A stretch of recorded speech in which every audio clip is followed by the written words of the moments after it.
Hello friends, welcome back to my channel. तो सबसे पहले आप सभी को मेरी तरफ से गुड मॉर्निंग और दिवाली की ढेर सारी शुभकामनाएं मेरे और मेरे परिवार की तरफ से आप सभी को।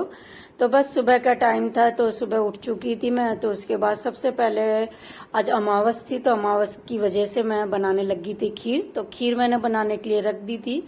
तो वो चावल भी ना गलने ही वाले थे, बस थोड़ी सी कमी रह गई थी।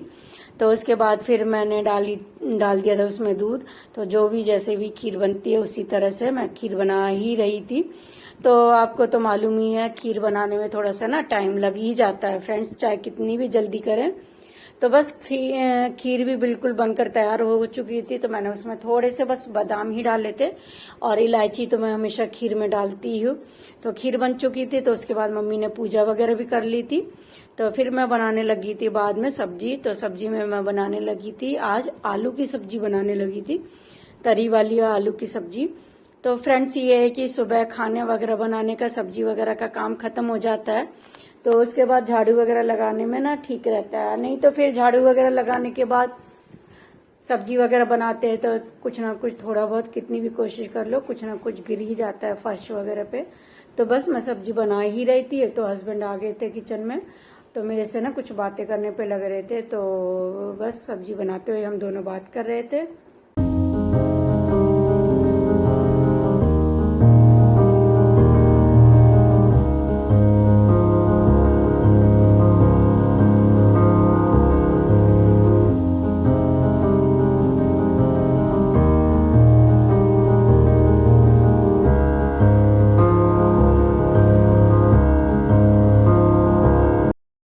तो फ्रेंड्स मैंने आलू की सब्जी भी छोंक दी थी। तो तरी वाली आलू की सब्जी बनाए ना, मुझे काफी दिन हो गए थे। तो थोड़ा सा ना मेरा बेटा तरी वाली आलू की सब्जी कम पसंद करता है। तो उसे ना ज्यादातर आलू की सब्जी के साथ पूड़ियाँ ही पसंद है। तो उसकी वजह से ज्यादातर मैं थोड़ी सी गाढ़ी वाली ही सब्जी बनाती हूँ। लेकिन आज थोड़ा सा ना ग्रेवी वाली सब्जी खाने का मन था तो इसलिए। और साथ में ही शाम के लिए आज मैंने भिगो रखे थे राजमा। तो राजमा भी भिगो दिए थे। तो शाम को आज दिवाली थी तो हमारे ना ज्यादातर चावल ही बनते हैं। तो राजमा मैंने भिगो दिए थे और शाम को फिर राजमा के साथ बनाऊंगी चावल। और दिवाली पे तो फिर वही है कि ये भी था कि काम, जो भी साफ सफाई का काम है थोड़ा सा जल्दी खत्म हो जाए। और भी शाम को तो इतना काम हो जाता है कि ये रंगोली बनाना और थोड़ा बहुत डेकोरेशन वगैरह का भी काम और थोड़ी पूजा वगैरह भी होती है। तो इस वजह से बस ये था कि जल्दी जल्दी सब्जी वगैरह बना के और साफ सफाई के काम में लग जाऊं।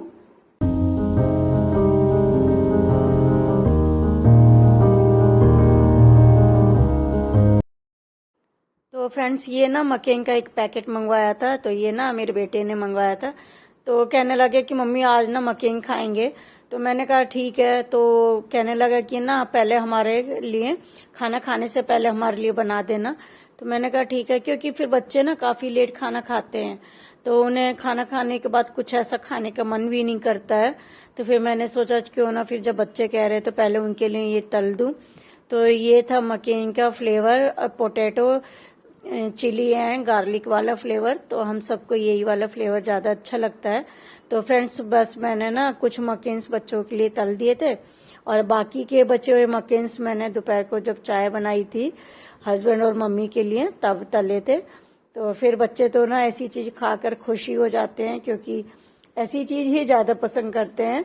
तो बस मैंने ये तल दिए थे।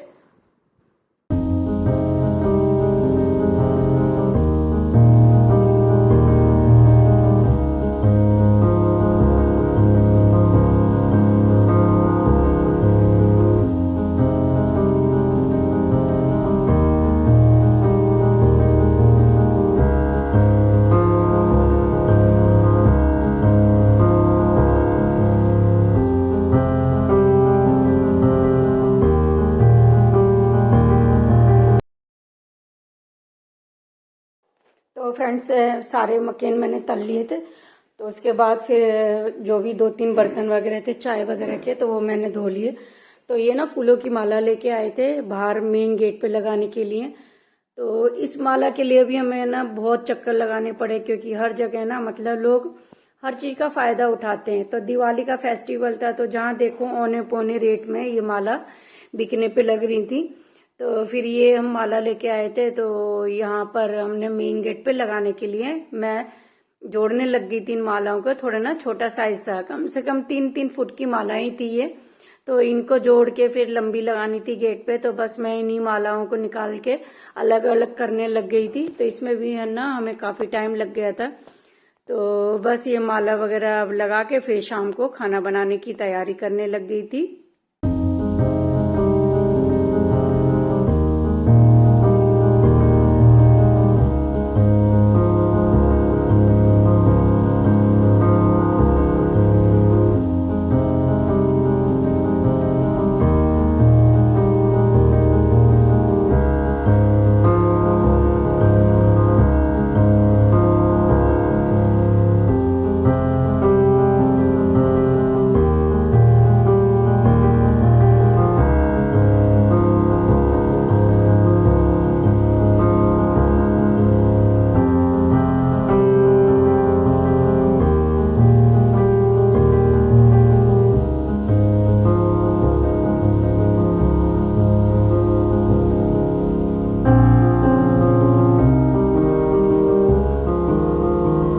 तो फ्रेंड्स, माला के चक्कर में मुझे तो काफी टाइम हो गया था, तो मैं तो खाना बनाने की तैयारी करने लगी थी। तो हस्बैंड ना शाम को कुर्ता पजामा पहनने के लिए अपने कपड़ों पे प्रेस करने लगे थे। तो मेरे पास तो इतना टाइम नहीं था कि मैं प्रेस कर दूं। और यहाँ पर अंशिका बनाने लग गई थी रंगोली, और मम्मी भी यहीं पर ही बैठी थी, दिए वगैरह की बत्तियां वगैरह बना के तैयार करके। तो बस अब ये था कि रंगोली कब बन जाए और फिर उसके बाद पूजा करने की तैयारी करें हम। तो रंगोली बनाने में भी तो आप थोड़ा समझ ही सकते हैं, काफी टाइम लग जाता है अगर कोई एक्सपर्ट नहीं होता। और थोड़े से ना कलर पता नहीं कैसे थे, थोड़े मोटे मोटे कलर थे। तो ये इस बार मैं डिब्बी वाले लेके आई थी ताकि ना आराम से रंगोली बन जाए, लेकिन फिर भी इन्हें ना निकलने में थोड़ी परेशानी हो रही थी। बार बार में बीच बीच में कलर निकलते टाइम अटक जा रहा था। तो बस उसके बाद अंशिका तो बना रही थी रंगोली और मैं सब्जी बनाने की तैयारी कर रही थी। तो राजमा बिल्कुल उबल चुके थे, तो उसमें तड़का लगाने के लिए मैंने तड़का भी तैयार कर लिया था। और अब बस चावल बनाने रह गए थे और साथ में फिर पूजा रह गई थी। तो फ्रेंड्स, उसके बाद मैं ना तैयार हो गई थी पूजा करने के लिए। तो ये कुर्ता जो था काफी दिन पहले रखा हुआ था, कई साल का, तो काफी हैवी था, तो इसलिए पहना नहीं जाता था। तो समझ नहीं आ रहा था क्या पहनूं। तो ये भी ना टाइट हो गया था, तो एट ए टाइम मैंने ना फिर इसमें सिलाई लगाई थी और ये रंगोली बिल्कुल बनकर तैयार हो गई थी। तो मम्मी ने ना दियो में भी सब में तेल डाल के रख दिया था। तो बस अब पूजा करनी बाकी रह गई थी। तो फ्रेंड्स, उसके बाद हमने पूजा कर ली थी। तो मेरे ना VN ऐप में पता नहीं क्या प्रॉब्लम हो रही थी, आगे वॉइस ओवर नहीं हो पाई। वो सही है।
फ्रेंड्स, आप सभी को happy Diwali. Happy Diwali. Happy Diwali. ये देखो मेरी बहन है, तो आप लोगों को कभी कभी वीडियो में देखने को मिलती है। ये देखो मेरे से छोटी और सबसे छोटी वाली।